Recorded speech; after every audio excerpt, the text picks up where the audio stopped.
नमस्कार। एक मुलाकात डॉक्टर के साथ प्रोग्राम में आप सभी दर्शकों का बहुत बहुत स्वागत करते हैं। जी हाँ, आज हमारे इस प्रोग्राम में हम लोग बात करेंगे हार्ट फेलियर के बारे में। और ये खुशी की बात है कि आज हमारे साथ हैं डॉक्टर मनीषा भाया जी। आपका बहुत बहुत स्वागत करते हैं इस प्रोग्राम में। उमा जी, आपको भी बहुत धन्यवाद ये अवसर प्रदान करने का मुझे। और हम हार्ट फेलियर जैसी एक इम्पोर्टेंट हेल्थ कंडीशन के बारे में हम आज चर्चा करेंगे। बिल्कुल बिल्कुल, बहुत सी जानकारियाँ आपसे प्राप्त करेंगे। और जैसे आप हृदय रोग चिकित्सक हैं, यानी आप स्पेशलिस्ट हैं, जिसे हम कहते हैं कार्डियोलॉजिस्ट। तो जैसे सबसे पहले मेरा ये सवाल होगा कि जब हम हार्ट के बारे में जानना चाहेंगे, उसकी परिभाषा क्या है हृदय के बारे में, तो ये है क्या? हृदय एक मांसपेशी है, हम्म, एक मॉडिफाइड मसल है जो कि पंप का काम करती है और बॉडी की जो सर्कुलेटरी नीड्स हैं, ब्लड को पूरी बॉडी में सर्कुलेट करती है। हम्म, तो वो ब्लड सब ऑर्गन्स में जाता है, ऑक्सीजन और न्यूट्रिशन पहुंचाता है, और जो वेस्ट प्रोडक्ट्स हैं उन्हें वापस लाता है, और किडनी और लंग्स के थ्रू उनका रिमूवल होता है। हम्म, तो ये सर्कुलेटरी सिस्टम जो है, ये हमारे जीवन के लिए अति आवश्यक है। हम्म, और और जैसे आज का विषय ही रखा है आपने, अ, हम लोग बात करें हार्ट फेलियर के बारे में। हाँ, तो ये कैसे समझेंगे? हार्ट फेलियर जैसे नाम बताता है, जब हार्ट फेल हो गया तो कोई भी कंडीशन जो हार्ट को अफेक्ट करती है और उसकी सर्कुलेटरी कैपेसिटी, ब्लड को सर्कुलेट करने की कैपेसिटी को बॉडी की नीड्स के मुकाबले कम कर देती है, हम्म, उसको हम हार्ट फेलियर कहते हैं। हम्म, उसके पूरे ग्रेड्स हो सकते हैं, माइल्ड, मॉडरेट, सीवियर। हम्म, और अमेरिकन हार्ट एसोसिएशन जिसको हम फॉलो करते हैं, वो उसको 4 ग्रेड्स में डिवाइड करती है। हम्म, जिसमें पहला ग्रेड जो है वो है जब हमारे को कुछ महसूस नहीं होता, लेकिन हार्ट का सिर्फ स्ट्रक्चर थोड़ा बदलता है। हम्म, फिर उसके बाद जो है उसके थोड़े फंक्शन में कमी आती है, और फिर धीरे धीरे वो स्ट्रक्चर फंक्शन की कमी और ज़्यादा बढ़ती जाती है, जबकि हम्म, आखिरी स्टेज जो होता है वो अ, सबसे ज़्यादा खतरनाक और एंड स्टेज होता है। हम्म, तो कोई भी कंडीशन जो हार्ट को अपना काम करने से रोकती है, वो हार्ट फेलियर है। हम्म। तो जैसे कहते हैं हार्ट अटैक, हार्ट फेलियर, इन दोनों में फर्क क्या है? तो हाँ, ये आपने एक बहुत अच्छा और महत्वपूर्ण सवाल पूछा। तो दोनों चीज़ें एक नहीं हैं। हम्म, हार्ट अटैक का मतलब है जब भी हार्ट की आर्टरी पूरी तरह से अचानक से बंद हो जाती है और हार्ट की मसल को जब ब्लड नहीं मिलता, तो उसको हार्ट अटैक कहते हैं या क्राइसिस कहते हैं, जो कि एक मेडिकल इमरजेंसी है। और जब हार्ट की मसल को ब्लड नहीं मिलता तो 5 मिनट से कम में जो है वो मसल जो है वो काम नहीं कर पाएगी, तो वो हार्ट फेलियर करेगी। हम्म, लेकिन हर हार्ट फेलियर जो है वो आर्टरी के ब्लॉक होने से नहीं होता। हार्ट हम्म, फेलियर के कई कारण हो सकते हैं। हम्म, और हार्ट अटैक तो अक्यूट होता है, मतलब तुरंत हुआ और मरीज, इट्स एन इमरजेंसी। हम्म, जबकि हार्ट फेलियर जो है पुराना चलता हुआ हार्ट फेलियर भी हो सकता है, या हार्ट अटैक से अचानक से हुआ हार्ट फेलियर भी हो सकता है, दूसरे कारणों से भी हो सकता है। हाई ब्लड प्रेशर, अगर ब्लड प्रेशर तेजी से बढ़ जाए, अचानक से ऊंचा हो जाए, 200 से भी ऊपर हो जाए, आर्टरी नॉर्मल होते हुए भी हार्ट फेल हो सकता है।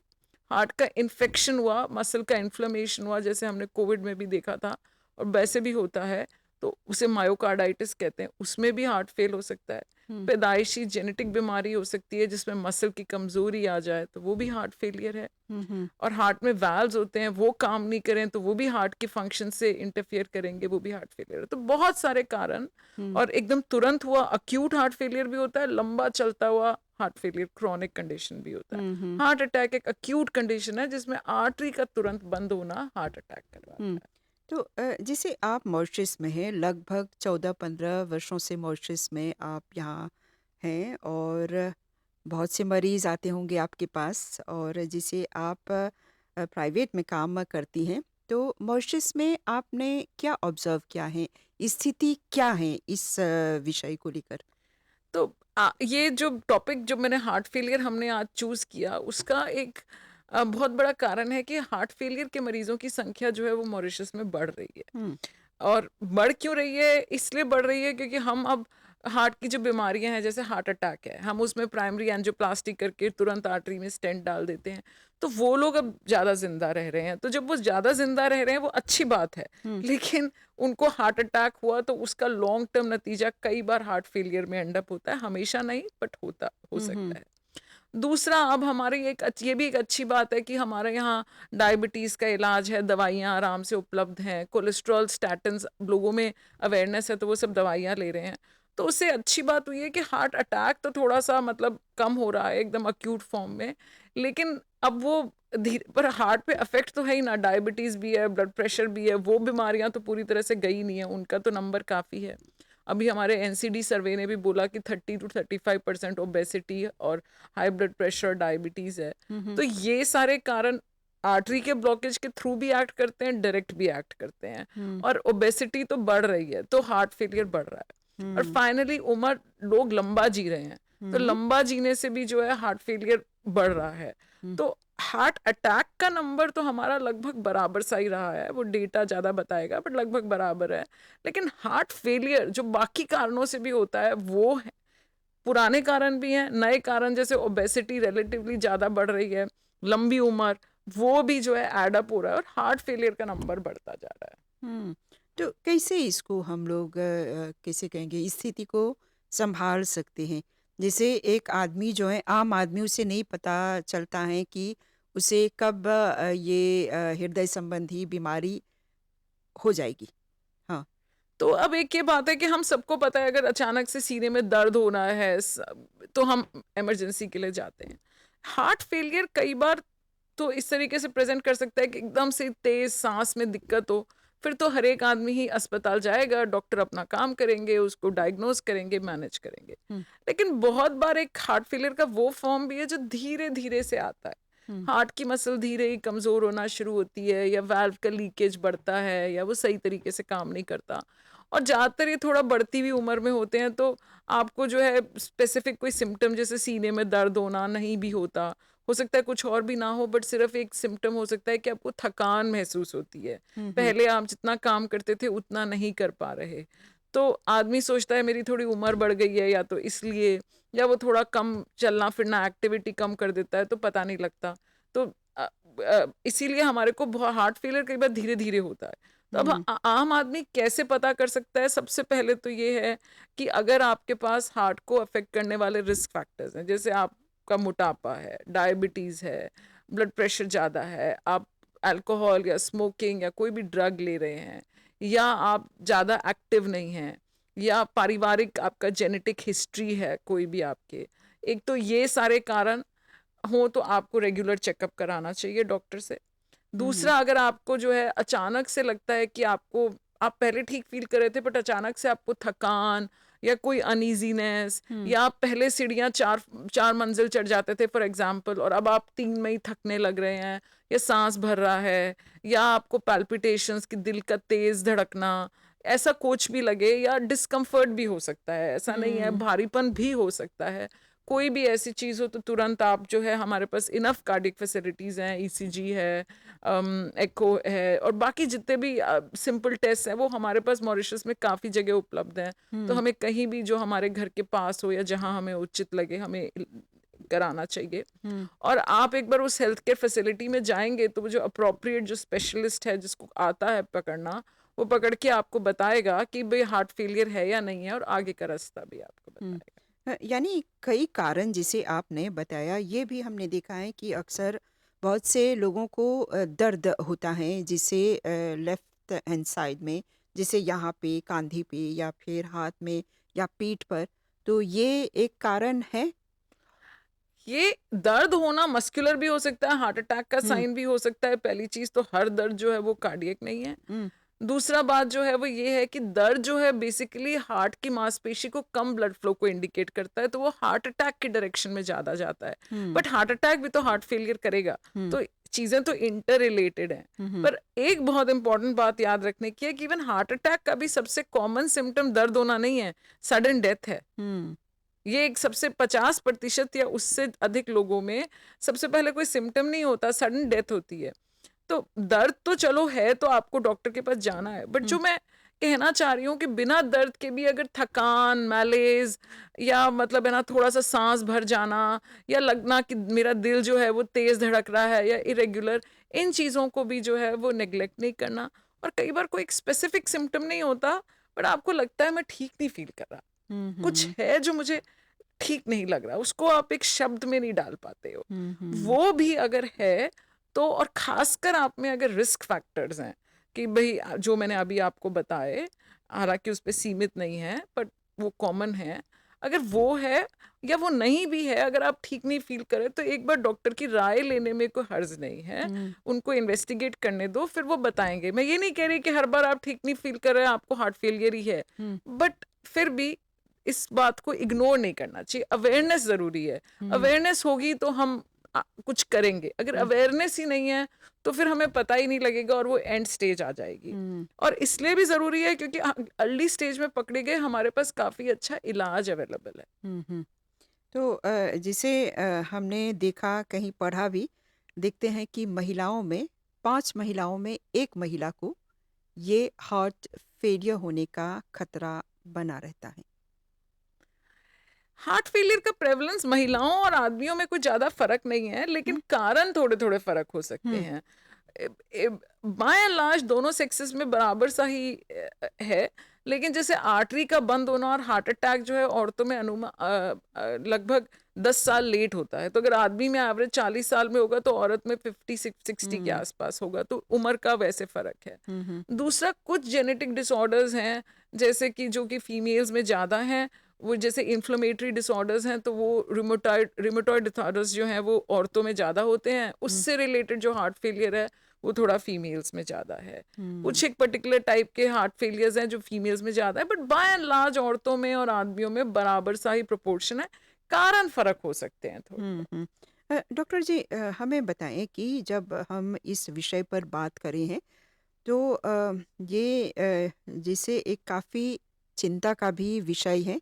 अगर हम लोग अपने स्वास्थ्य पर ध्यान नहीं देंगे, तो इस तरह के खतरे का सामना कर सकते हैं, हार्ट फेलियर का, नहीं तो हार्ट अटैक का। और सालाना अगर हम लोग देखते हैं, कितने लोग हार्ट फेलियर या हार्ट अटैक से अपनी जान गँवा देते हैं। अब आज मैं आपको उमा जी एक बहुत ही दिलचस्प बात बताना चाहूँगी। आजकल हम बहुत ज़्यादा इंटरनेट पे हुँ, निर्भर हैं हमारी इन्फॉर्मेशन के लिए। और मैंने एनसीडी सर्वे भी पढ़ा था मॉरिशस का जो है, हुँ, तो हमारे पास हाइपरटेंशन, डायबिटीज, ओबेसिटी, इनका डेटा तो है, लेकिन हार्ट फेलियर का डेटा अभी हमारे पास जितना मुझे पता है, आज ही मैंने चेक भी किया एक बार दोबारा, हुँ, कोई डेटा हमारे पास हार्ट फेलियर का एज सच नहीं है कि हमारे पास कितना प्रेवलेंस है। हुँ, हुँ, पर अगर आप जितने भी कार्डियोलॉजिस्ट से पूछेंगे तो सब बताएंगे कि हम बहुत आम तौर पे इस कंडीशन को देख रहे हैं। और लोगों से भी अगर आप आसपास बात करेंगे तो ये काफ़ी कॉमन है, हुँ, पर हुँ, मैं एग्जैक्ट नंबर आपको नहीं बता पाऊंगी। हुँ, हुँ, लेकिन जब हमारा डायबिटीज और हाइपरटेंशन का प्रेवलेंस इतना ज़्यादा है तो हार्ट फेलियर तो होना ही होना है। जब हुँ, इस्केमिक हार्ट डिजीज का प्रेवलेंस ज़्यादा है तो हार्ट फेलियर होना ही है, क्योंकि हुँ, ये ही कंडीशंस जो हैं वो हार्ट फेलियर करती हैं। जेनेटिक तो है ही हैं, हुँ, वो हुँ, तो पूरी दुनिया में बराबर है, पर हुँ, ये और एड अप हो रही हैं और बढ़ती हुई पॉपुलेशन भी कर रही है। हुँ, हुँ, अब मैंने एक चीज़ बोली कि जो बहुत अच्छी बात अब है कि हार्ट फेलियर को डायग्नोज करना काफ़ी आसान है। हुँ, अगर आप समय पे डॉक्टर के पास जाते हैं, वो आपको बिना टेस्ट के भी अगर एग्जामिन करता है ढंग से, सिंपल ईसीजी करता है और हुँ, एक्कोकार्डियोग्राफी जिसमें हम अल्ट्रासाउंड यूज़ करते हैं हार्ट को देखने के लिए, वो ना सिर्फ हार्ट फेलियर को डायग्नोज कर देती है, किस तरीके का हार्ट फेलियर है। हुँ, हुँ, कभी कभी तो हार्ट फेलियर में मसल वीक हो जाता है, वो पंप नहीं करता। हुँ, हुँ, कभी कभी वो पंप तो ठीक करता है बट वो रिलैक्स ठीक नहीं करता, तो जो ब्लड उसके अंदर घुस रहा है वो आराम से नहीं घुस पाता, जैसे ब्लड हुँ, प्रेशर में मसल थिक हो जाता है। हुँ, हुँ, तो एको में आपको दोनों चीज़ें दिख जाती हैं। आपको ये भी दिख जाता है वाल्व काम कर रहा है या नहीं कर रहा। उसके बाद कितना सीवियर है हार्ट फेलियर वो भी पता लग जाता है। और ना सिर्फ वो आपको डायग्नोज कर देता है, जब हम दवाई देते हैं एक्स्ट्रा वाटर रिमूव करने की या उसकी, वो भी बता देता है कि कितनी इफेक्टिव ट्रीटमेंट है। हुँ, हुँ, प्लस ब्लड टेस्ट भी अवेलेबल हैं जो कंफर्म करेंगे। फिर हम, क्योंकि हार्ट फेलियर में लंग्स में फेफड़ों में जो है पानी कलेक्ट होता है, तो वो भी हमें बता देता है। हुँ, तो 5 मिनट के अंदर अंदर जिसको पता है वो क्या कर रहा है, लेस देन 5 मिनट्स में आपका डायग्नोसिस हो सकता है विदाउट एनी एडिशनल कॉस्ट। अब वही बात ट्रीटमेंट की, तो अभी हमारे पास जो है वो पिछले 2018 में हमारे पास मॉरिशस में नई दवाइयाँ अवेलेबल हो गई थी, और अब तो 7 साल हो गए हैं, और लगभग सारे डॉक्टर्स, जीपी, फिजिशियन, कार्डियोलॉजिस्ट को पता है कि लाइन ऑफ ट्रीटमेंट क्या है। तो एक बार डायग्नोसिस होने के बाद 4 मेन पिलर्स हैं दवाइयों की कैटेगरी में जो हम देते हैं, वो अवेलेबल है यहाँ पे और बहुत इफेक्टिव हैं। उसके बाद डिवाइसेस जो अवेलेबल हैं उनकी ज़रूरत कम हो गई है, बट वो भी हमारे पास हैं, और आउटकम्स जो हैं आज की तारीख में बहुत अच्छे हैं। अगर हमने टाइम पे पकड़ लिया तो हम प्रोग्रेस रोक सकते हैं, हम रिवर्सिबिलिटी बहुत ज़्यादा नहीं बट कुछ केसेस में रिवर्सिबिलिटी भी अचीव कर सकते हैं डिपेंडिंग ऑन द कॉज। तो इसलिए ओवरऑल इम्पॉर्टेंट है कि लोग जल्दी पकड़ में आए, जिनको हार्ट फेलियर है, तो इलाज जो है हमारे पास है। जैसे हार्ट फेलियर बहुत से लोगों के दिमाग में ये आता है कि ये तो अब जीवित रहने वाले नहीं है। हाँ, जैसे ये आपने बताया कि इसका अगर सही समय पे एक मरीज आ जाते हैं डॉक्टर के पास और ये ट्रीटमेंट जैसे आपने बताया ये सब डायग्नोसिस वगैरह करते हैं तो उसका इलाज है। मैं ये नहीं कहना चाहूंगी कि हार्ट फेलियर एक छोटी बीमारी है, नहीं। लेकिन जैसे कि मैंने बोला, her heart failure and stage heart failure नहीं है। वो माइल्ड भी एक वो स्टेज भी हो सकती है जब वो सिर्फ एसिम्प्टोमेटिक है। जैसे बहुत सारे लोग ये भूल जाते हैं, अगर आपका बीपी ज्यादा रहता है लगातार और आपको कुछ महसूस नहीं हो रहा, आपके कोई साइंस भी नहीं है हार्ट फेलियर के, लेकिन जब हम एको करेंगे तो आपकी मसल थिक है, वो स्टेज ए है हार्ट फेलियर का। और मेरे ख्याल से तो बहुत सारे लोग जो घूम रहे हैं, अगर हम सबका देखने लगेंगे तो बहुत सारों में वो स्टेज ए मिलेगा। अब स्टेज ए में आपने पकड़ लिया तो आपकी दवाइयां जो हैं उसको रिवर्स कर सकती हैं, है ना। तो अब उसके बाद बी सी डी। पर एक और चीज मैं बताना चाहूंगी कि एक टाइम था 2018 से पहले जब हमारे पास नई दवाई नहीं आई थी, हार्ट फेलियर के मरीज बार बार भर्ती होते थे। लगभग में 1 या 2 महीने, 1 या 2 बार उन्हें महीने में भर्ती करती थी, क्योंकि सांस नहीं आ रहा, पूरी बॉडी में स्वेलिंग हो गया है। अब जब से ये नई दवाई आई है, 95% ऑफ द पेशेंट्स को भर्ती बार बार करने की जरूरत नहीं पड़ती। और इवन एंड स्टेज वाले भी आखिरी तक, अब ऑब्वियसली वो उतने अच्छे तो नहीं है जितने कि नॉर्मल होंगे, बीमारी तो खतरनाक है ही, बट फिर भी घर पे मैनेज हो जाते हैं। और एक बहुत बड़ी चीज जो हेल्प करती है, लोग जो हैं खुद का ब्लड प्रेशर, खुद का पल्स, छोटी ईसीजी होम मॉनिटरिंग से खुद का मॉनिटरिंग, डेली वेट, क्योंकि अगर वाटर एक्यूमुलेट हो रहा है, जो हार्ट फेलियर का एक कार्डिनल फीचर है, तो वजन बढ़ेगा और फिर हम आपको उसके हिसाब से दवाई दे सकते हैं। वो अगर घर पे और मॉनिटर करते हैं और अपने डॉक्टर से इलेक्ट्रॉनिकली संपर्क में रहते हैं, तो हम दूर बैठे भी इस कंडीशन में उनकी हेल्प कर सकते हैं। तो और प्लस एक्टिविटी भी, उनकी daily life, quality of life भी मेंटेन रहती है। तो हार्ट फेलियर से डरने की जरूरत नहीं है। अगर है, प्रिवेंट करना तो बहुत अच्छा है, डायबिटीज, ब्लड, इन सब चीज़ों का टाइमली इलाज करना तो बहुत ही अच्छा है। पर अगर हो गया है तो उसको जल्दी पकड़ना और सही इलाज देना, अब कम ये नहीं है कि अब बस अब तो जिंदगी खत्म होने वाली है, अब काफी साल गुड क्वालिटी लाइफ लीड कर सकते हो। बिल्कुल, ये मैं सवाल पूछने वाली थी कि अगर किसी मरीज को ये हार्ट फेलियर हो गया है तो उसका अगर इलाज सही समय पे सही ढंग से हो तो वो हाँ, हताश होने की कोई जरूरत नहीं है।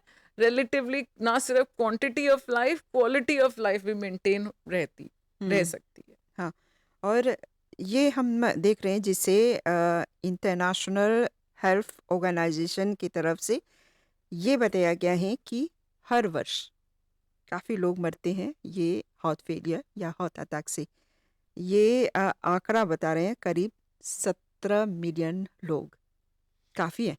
यस, तो ना सिर्फ काफी है, जो खास बात है कि मिडिल एजेस में जब आदमी अपनी प्राइम ऑफ लाइफ में, जिसके ऊपर सारी रिस्पॉन्सिबिलिटी है, उसके पास अपने बच्चों की रिस्पॉन्सिबिलिटी है, परिवार की रिस्पॉन्सिबिलिटी है, सोसाइटी में काम में रिस्पॉन्सिबिलिटी है, और उसको डेवलप करने में सोसाइटी ने काफ़ी इन्वेस्ट भी किया है। उस समय में ये दवाई डिजीज़ अफेक्ट करती है सडन डेथ के फॉर्म में, तो ये एक बर्डन और ज़्यादा बढ़ाती है। और उसके बाद जो है, जो बच जाते हैं वो भी अगर पूरी तरह से काम नहीं कर पाते, तो वो सारा का सारा इंडिविजुअल, फैमिली और सोसाइटी पे जो है बहुत ही नेगेटिव इम्पैक्ट है। ये यानी ये हार्ट फेलियर का जो जिसे आपने बताया कि जो लक्षण है अगर सामने आए, आपने विभिन्न लक्षण बताए, तो अगर एक इंसान जो है इन पर ध्यान दे और डॉक्टर के पास जाए तो इलाज संभव है। हाँ, और डॉक्टर्स को बाय एंड लार्ज पता है, लेकिन अब डॉक्टर भी नए भी आते हैं, तो हमारे को एज अ मेडिकल कम्युनिटी भी वो अवेयरनेस और रखनी बहुत ज़रूरी है कि भी जो जूनियर डॉक्टर है वो भी तुरंत जो है कई बार क्या होता है कि मुझ मेरे को थोड़ी थकान है, 70 साल का व्यक्ति है, चलो तो उम्र के कारण है, तो उसको भी अप्रोप्रिएट टेस्ट जैसे ईसीजी एको तुरंत करना या रेफरल करना ज़रूरी हुँ, है। और इसी के चक्कर में हम अभी आपके माध्यम से तो लोगों तक तो कन्वे कर ही रहे हैं, और हमारे और मेरे सारे कुलीग्स की कोशिश रहती है कि हम कंटिन्यूअस प्रोफेशनल डेवलपमेंट कोर्स के अंतर्गत भी जो है सीएमईज वगैरह करें। अभी हम 29 सितंबर को master class in heart failure भी मैं कर रही हूँ, जिसमें हम जूनियर डॉक्टर्स को भी ये सिखाते हैं कि स्पेशलाइजेशन नहीं, फिर भी आप पोर्टेबल डिवाइसेस से एटलीस्ट प्रिलिमिनरी डायग्नोसिस करने की आपको कैपेसिटी आप सीख सकते हैं। तो हम वो उसका भी कंटिन्यूअस कोर्सेज देते रहते हैं। तो आई थिंक कि कोशिश हो रहा है, अब कितनी भी कोशिश करो कमी रह जाती है, हाँ, बिल्कुल। बट हमारी कोशिश यही है कि लोगों को जो है जो लेटेस्ट टेक्नोलॉजी और जितने भी मेडिकल एडवांसेस हैं उनका मैक्सिमम एडवांटेज उनको मिले, और हमारे जितने भी लोग हैं वो स्वस्थ रहें और एक अच्छी क्वालिटी लाइफ को एंजॉय करें। एक बड़ा ही पैराडाइज आइलैंड है ये, हुँ, हुँ। और यहाँ पे तो जो है वो मतलब जिसे कहना चाहिए कि स्वास्थ्य अगर है तो पैराडाइज रहने के लिए हमारे को स्वस्थ रहना भी ज़रूरी है, तो हम बिल्कुल। सब उस डायरेक्शन में कोशिश कर रहे हैं। हुँ, हुँ। डॉक्टर जी, जैसे आपने कहा कि हर वर्ष जो है हम लोग 29 तारीख को अंतर्राष्ट्रीय स्तर पर हृदय रोग दिवस मनाते हैं और इस पे विशेष रूप से ध्यान दिया जाता है कि कैसे हम अपने हृदय को स्वस्थ रखें, और न सिर्फ हृदय को, पूरे हमारे शरीर को जो है हमें स्वस्थ रखना चाहिए ताकि हम अ, एक कैसे कहेंगे, एक स्वस्थ जीवन जी सकते हैं। तो आपका कोई विशेष संदेश है इस अवसर के लिए? हाँ, तो हृदय तो स्वस्थ है तो शरीर भी स्वस्थ हो जाता है, क्योंकि सर्कुलेशन अच्छा है तो, बट हाँ। हाँ, एक होलिस्टिक अप्रोच है। हुँ, अब 29 सितंबर इस साल का थीम है do let's not miss a beat. हुँ, तो बेसिकली अवेयरनेस यही है कि हमारे को जो है वो अधिक से अधिक अपनी सेहत का ख्याल रखना है। मैं एक मैसेज देना चाहूँगी जो मैंने नोट किया है, ब्लड प्रेशर सब तो हम नाप सकते हैं, लेकिन तनाव हम नाप नहीं पाते। हुँ, ठीक है, और सोसाइटी में जो तनाव है वो बढ़ता ही जा रहा है।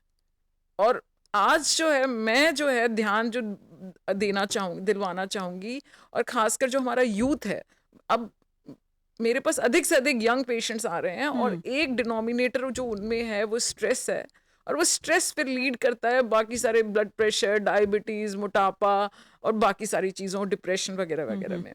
तो मेरा जो आज के दिन मैसेज है, स्वस्थ रहें, खुश रहें, तनाव को कंट्रोल में रखें। अब कोई भी अगर आपको लग रहा है कि तनाव असहनीय है, तो सोसाइटी, माता, जो भी आपके परिवार वाले हैं, सोसाइटी है या प्रोफेशनल हेल्प है, वो लें। कोई भी अगर आपको महसूस हो रहा है कि हमें अच्छा नहीं है, तो घर ना बैठे रहें, डिनायल ना रहें, हुँ, हेल्प लें। और सबसे इम्पोर्टेंट बात, डोंट वरी, बी हैप्पी। हुँ, सो ये भी एक बहुत इंपॉर्टेंट मैसेज है। बीच को एंजॉय करें, जॉगिंग करें, स्वस्थ तरीके से एंटरटेनमेंट, हुँ, मॉल थोड़ा कम, बीच ज़्यादा, हाँ, तनाव थोड़ा कम, हाँ, एंड खाना थोड़ा कम, एक्टिविटी ज़्यादा। हाँ, प्रकृति के बीच रहना हाँ, चाहिए ज़्यादा। यस। हाँ, तो डॉक्टर मनीषा जी, आपको बहुत-बहुत धन्यवाद देते हैं हमारे साथ जुड़ने के लिए और ये सभी जानकारियाँ हमें देने के लिए। Thank you very much. धन्यवाद उमा जी। Thank you. नमस्कार। नमस्ते। तो इस प्रोग्राम को हम यहीं पे विराम देते हैं। अन्य प्रोग्रामों के साथ आपके सम्मुख आएँगे। अभी के लिए हमें और हमारी पूरी टीम को आज्ञा दीजिए। नमस्कार।